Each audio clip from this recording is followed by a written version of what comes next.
1160. So Mr. Bob Pollock is with us this morning. Bob Pollock comes to us from the Extension Service, and our visit today brought to you by Marcus and Mack, a law firm representing injured people. Spring begins on Sunday. What time did you say exactly? 11:38 a.m. You're not looking forward to that, are you? No. Not at all. Couple of things that somebody wanted me to ask you about because they wouldn't have time to call in today, but they said, Bob, what should I do now with that compost that I've been turning over? Is it time to spread it out? And your answer is yes. If it's ready, yeah. If it's composted. Okay, well, how are they going to know?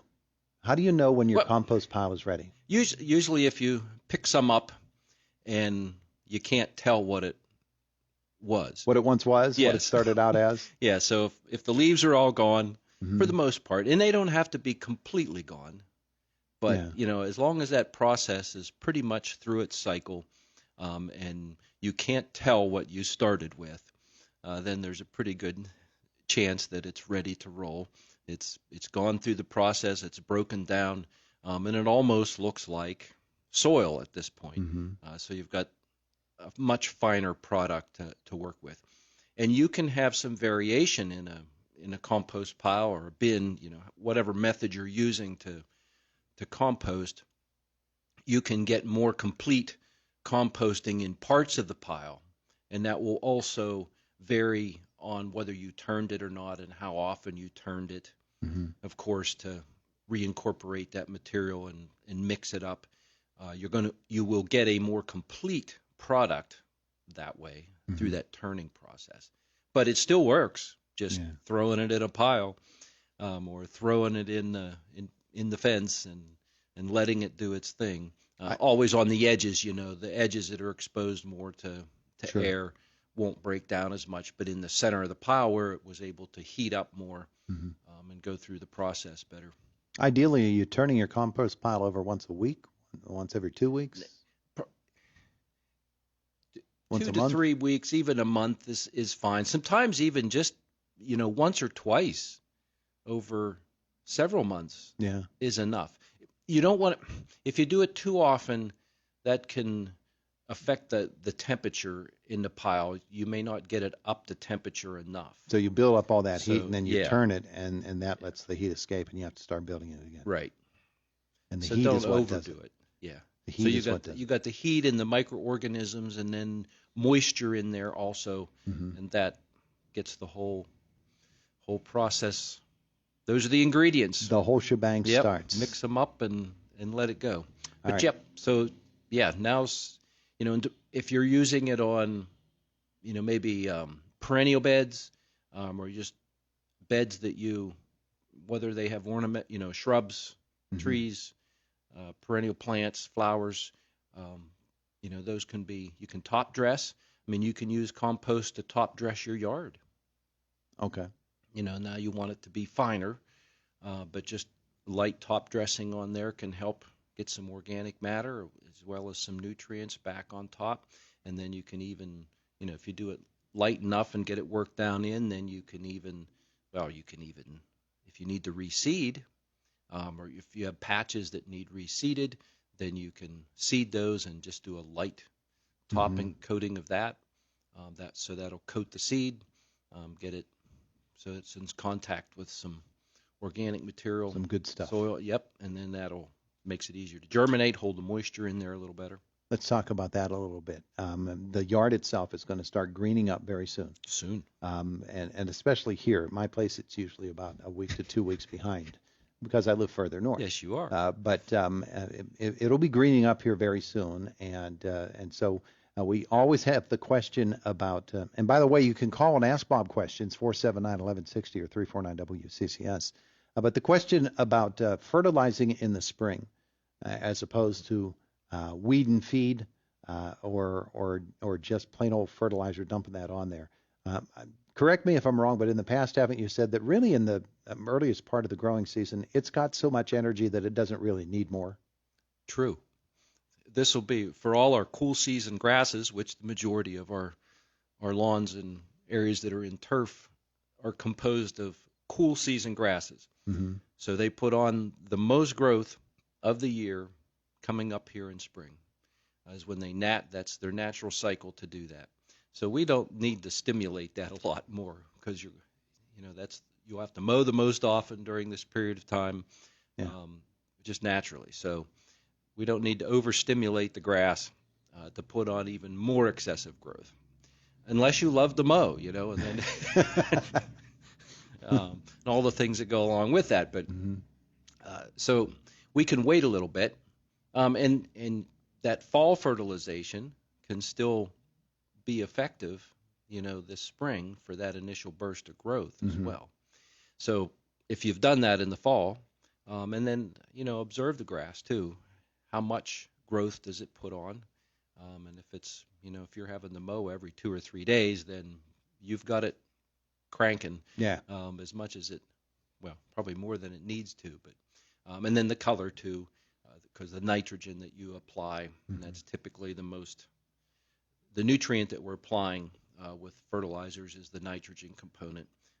Some fertilizers will have a little bit of phosphorus and some potassium in there, but most of the turf grade fertilizers are primarily nitrogen. The fall fertilization usually has some potassium in there and maybe some iron, but other than that, that's and we've talked about this before, but a lot of there used to be phosphorus in there pretty commonly, not a lot, but a little bit. But with phosphorus buildups in streams and rivers, and some states banned the use of that in those fertilizers to try to reduce the amount of fertilizer that was moving off-site and getting into streams and waterways and affecting the environment. So that's why a lot of the fertilizers don't contain any phosphorus at all. And then the phosphates that were in laundry detergents and all that stuff added in. So that's changed. So we only apply phosphorus to the lawn if a soil test would say that, boy, you're really deficient in phosphorus and you need a little bit. Grass isn't using a lot of phosphorus anyway, so it was easy to over apply that, and then it just builds up and it's not getting used. So that's that. So we've got that, and usually by time we get to mid-May, we're starting to use up those nutrients, especially that nitrogen that's there, and so it's usually by then it's time to reapply that. And then if you have a fertilizer that has a weed killer in it, so the weed and feed type products, the weeds need to be there, okay, for a weed and feed, all right, because they're trying to, those chemicals that are in there to control the broadleafed weeds need to come in contact with the broadleafed weeds for that to work. In order to kill it, you have to hit it. Yes. Okay. So the granules need to land on that weed surface, whether it's the dandelions, typically, plantains,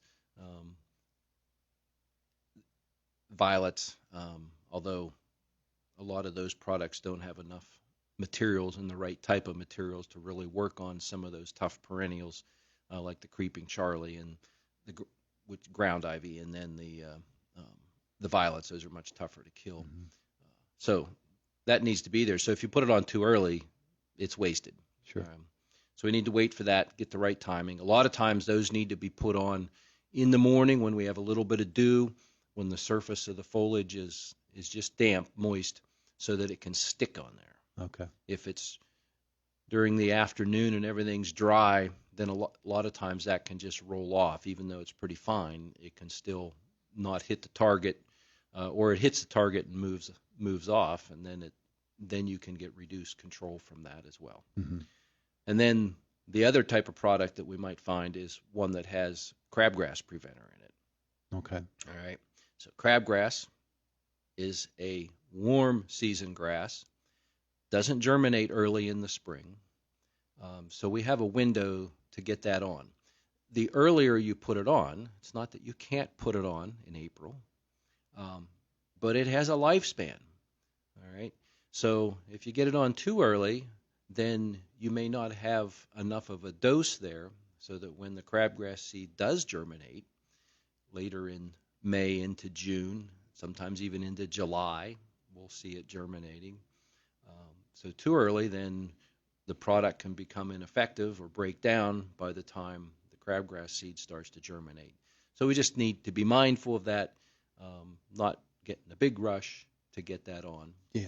But usually we use the forsythia blooming as a window, as a marker plant to kind of key us into, oh, okay, we're getting about the time where I should put crabgrass preventer on. So when we see the forsythia, yes, soon after we'll see the crabgrass, so we need to get it'll be a little while, but that's a timing-wise using the flowering of that particular plant can be used as a indicator that we're getting into the time where some of that could be germinating. So there you go. He is Mr. Bob Pollock with the Extension Service here in Indiana County. All you need to do is give him a call at 465-3888 at the office, right? that would be the fax number.